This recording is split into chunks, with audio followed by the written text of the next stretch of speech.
my students. I hope that you have seen the previous lectures. In the continuity of that lecture, today I have discussed about the dimension of the physical quantities.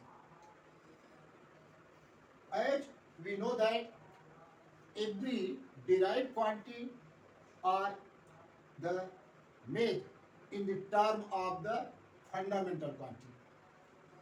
So, first of all, we must have to know the dimension of the fundamental quantities.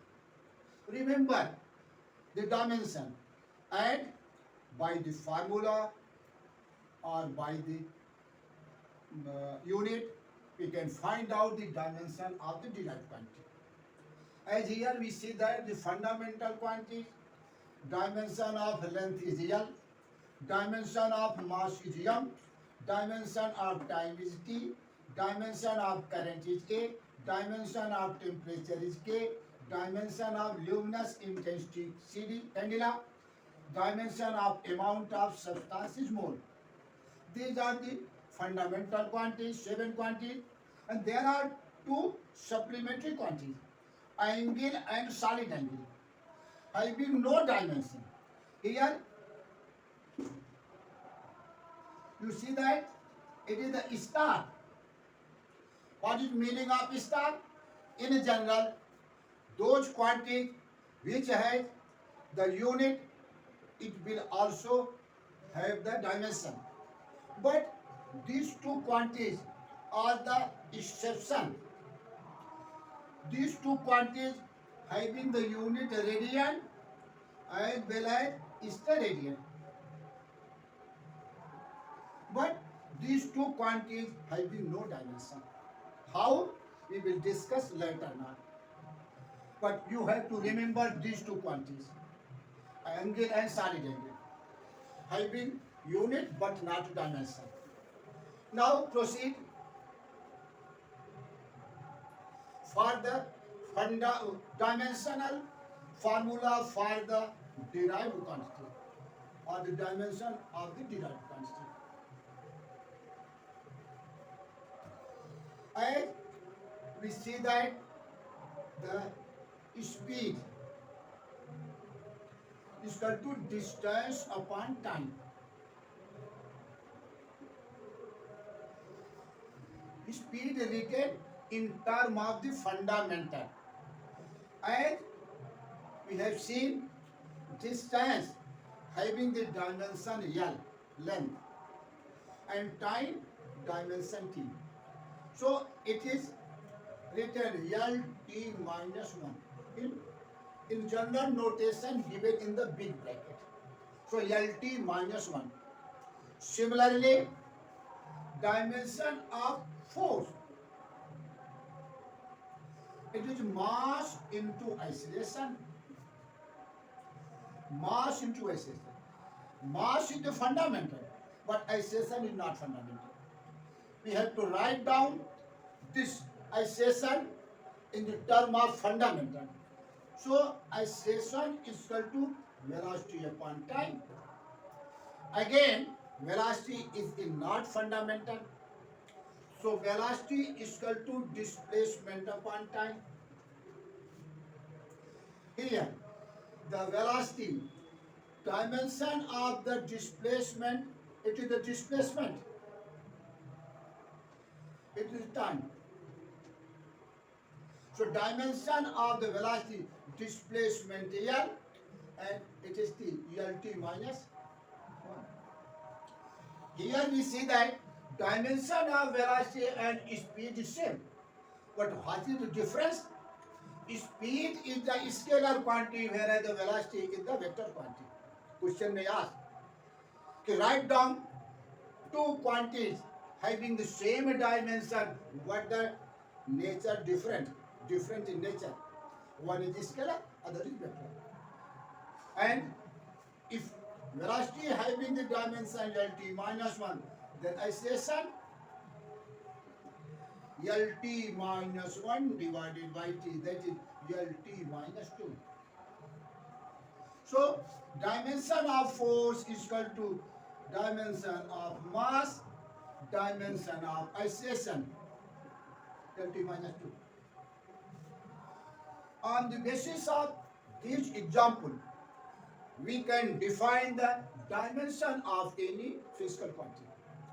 Here we see that if you are going to discuss about the dimension of any quantity, first of all, we must have to represent that quantity in the fundamental. That quantity in the fundamental form. And the power raised on the fundamental. Power means the exponent raised on the fundamental quantity will give the dimension of a physical quantity.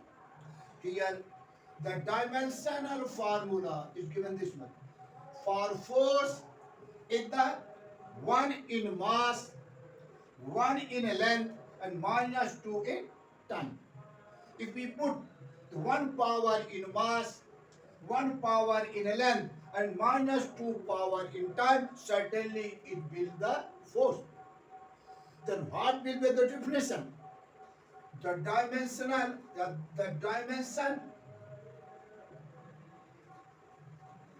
of any physical quantity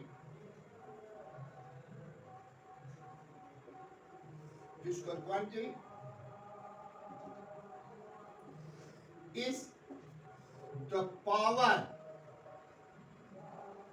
raised on the fundamental quantity.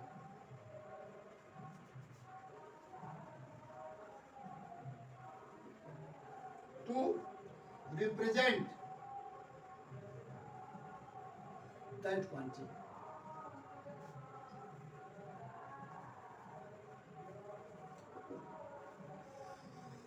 To represent any quantity, we need the fundamental. First of all, write down that quantity in terms of the fundamental. Certainly, we must have to raise some power on the fundamental. And those powers are known as the dimension of the physical quantity. Another simple example, the density. Mass upon volume. M. Volume, length into breadth into height. L into L into L, that is L की power 3. So dimension M, L की power minus 3. Here we can escape the T. Either we can also write down the M, L minus 3T की power 0. I hope you all are familiar with the definition of the dimension. Now we have given few quantities, dimension of it you must have to remember, and how the dimension of any quantity can be found out.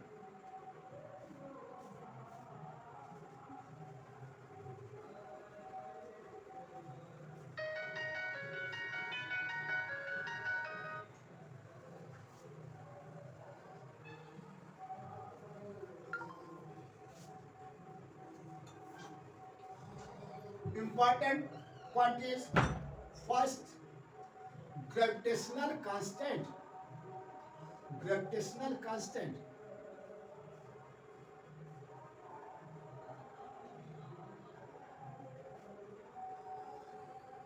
According to Newton's gravitational law, F is equal to G m1 m2 upon r square. G is equal to F, we have find out the dimension of G. F r square upon m1 m2. Write down the dimension of force earlier given, m l t minus 2. R is the distance, it is the l square, r square. or it is the m into m. M consider. So dimension of the gravitational constant m minus 1, L power 3 or t minus 2. It is the very important. Another example, second, coefficient of viscosity. Viscosity.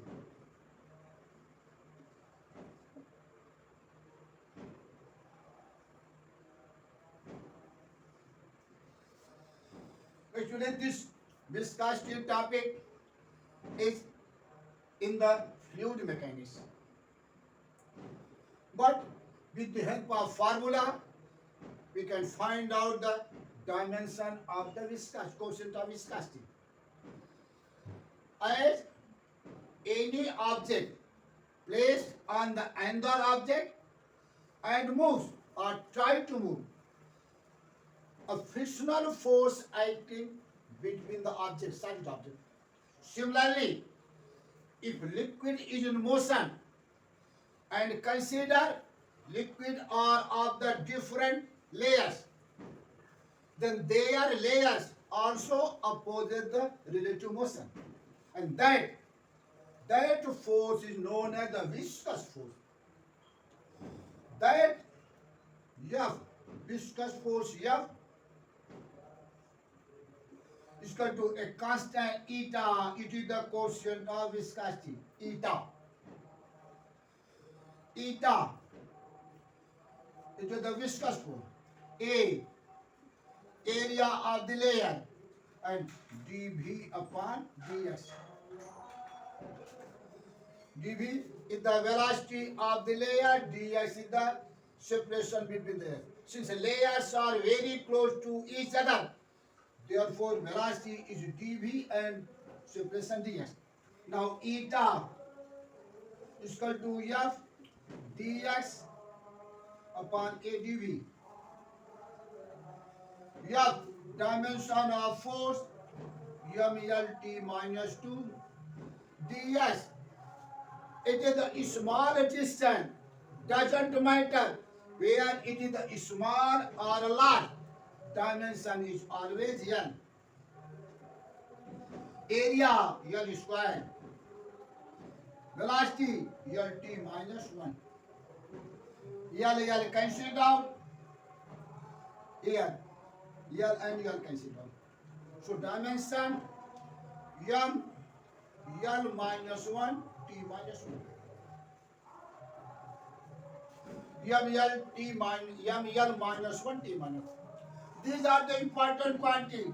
Always ask in your board examination, in the competitive examination, each and every. Another quantity. Finally, we will tabulate each and every quantity at the end of the topic. We will give the final chart of the quantity, having no dimension, having the same dimension, and what are the dimensions.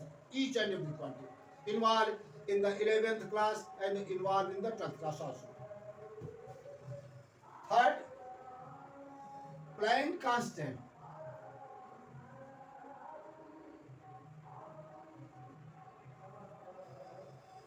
It is the formula E is equal to h nu. E is the energy, h is the Planck constant, and nu the frequency.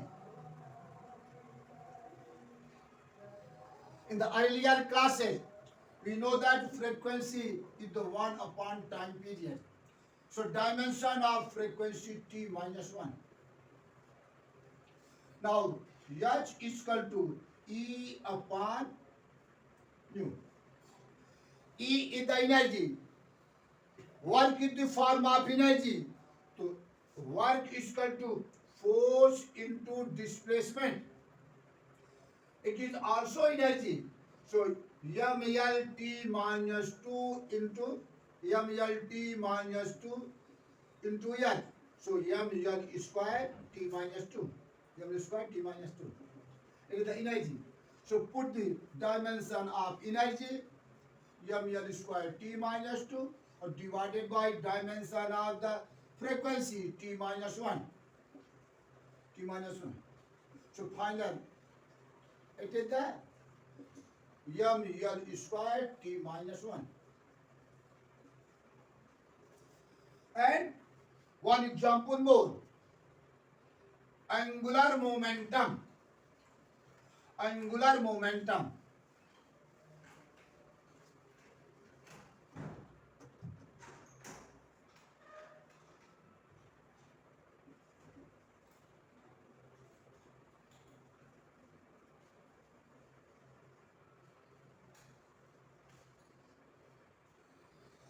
Angular momentum. It is denoted by L or J. It is the moment of momentum. Moment of momentum.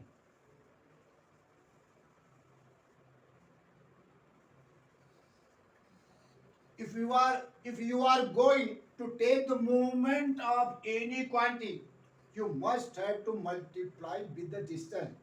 So here moment of momentum, certainly momentum multiplied by the distance. So it is P is equal to m into v into r. Write down the dimension of mass m. Write down the dimension of the velocity Lt minus 1. Write down the dimension of our distance L. It is the m L square t minus 2. T minus 1. Again, we see that the momentum, angular momentum and Planck constant having the same dimension. I told that each and every term will be tabulated in my chart at the end of the topic. Here we see that the dimension of any quantity either remember directly, but it is not possible to remember directly dimension of each and every quantity because there are the large number of quantities. But don't worry. Gradually, you will learn. You will learn. But there is another technique to find out the dimension of any quantity involved in equation. Suppose S is equal to U 80, not 80 plus half plus BT square. S is the distance, T is the time. Find out the dimension of A and B. It is very difficult. To find the dimension of any quantity in the different term of any equation, we must have to take the help of homogeneity theorem in dimension. So, for understanding the basic concept of the homogeneity theorem, proceed.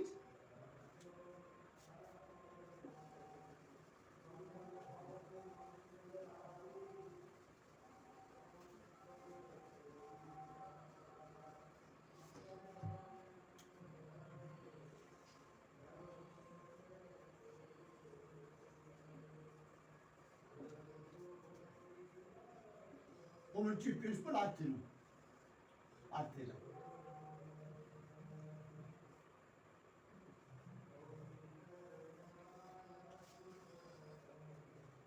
We will discuss not directly, but by taking the example. It will be easier for you. Suppose we have two quantities, A and B. Both are of different dimensions.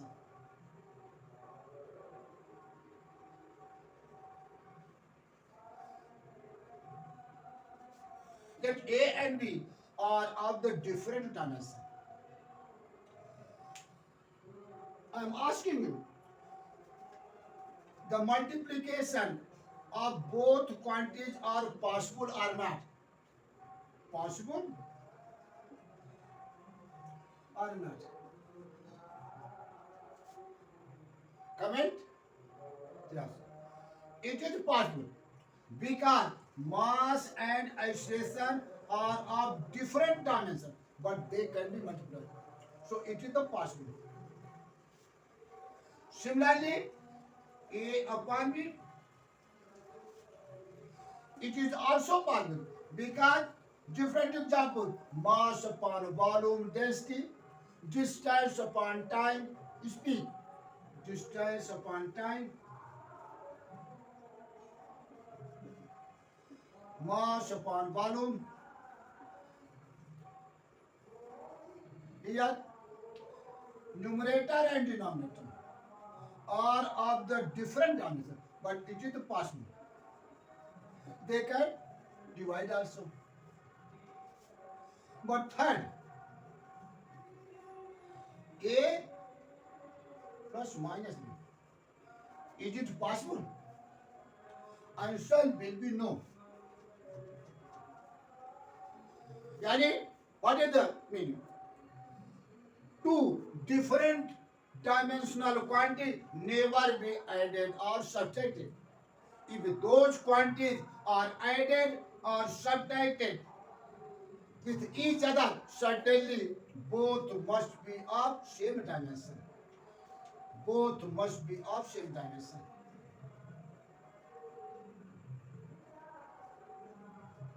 In short, we can say that according to the dimensional homogeneity principle, if two quantities are added or subtracted with each other, certainly they are of the same dimension.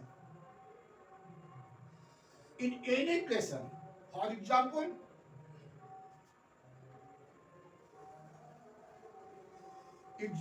given in the equation S is equal to AT plus BT square. S is distance, T is time,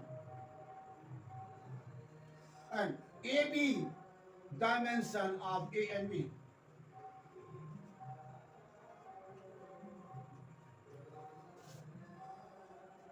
By using the theorem,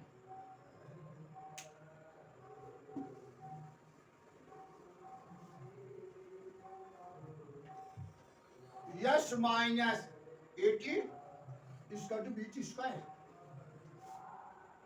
Here we see that AT term is subtracted with the distance. So according to the homogeneity theorem, the dimension of AT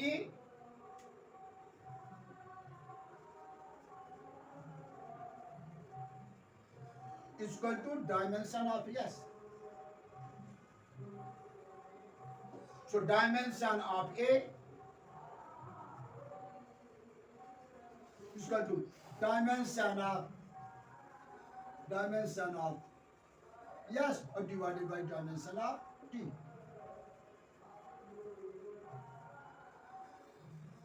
That is L by T.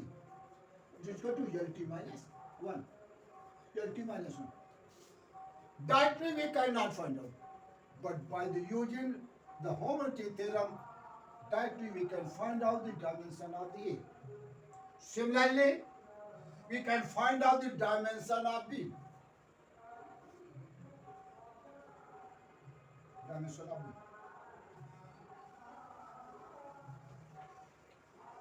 B. Here, take S minus BT square is equal to 80. Again using dimension of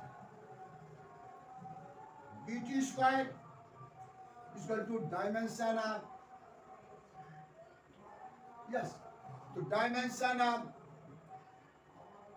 B is equal to dimension of divided by dimension of L upon T square. LT minus 2. Here we see that dimension of A is equal to LT minus 1. Of dimension of B is equal to LT minus 2. And dimension of S is equal to L. It is the formula. On the basis of Homte theorem, certainly dimension of S must be equal to each and every string. Dimension of S is equal to L. Dimension of 80 is equal to LT minus 1 into T, that is L. Dimension of BT, dimension B, LT minus 2 into T square, that is it. Here we see that dimension of each and every step, that is dimension of left hand side is equal to dimension of right hand side. So this theorem is also used to check the dimensional correctness of any equation. On the basis of this theorem, we can say that this formula, this equation is dimensionally correct. Because the dimension of left hand side is equal to the dimension of right hand side. It is also L, it is also L. So, it is a very important theorem for your knowledge. Now, after this, we will give the important application, and before that, we will give the different constant and the different variable in the next lecture. Thank you for today's lecture.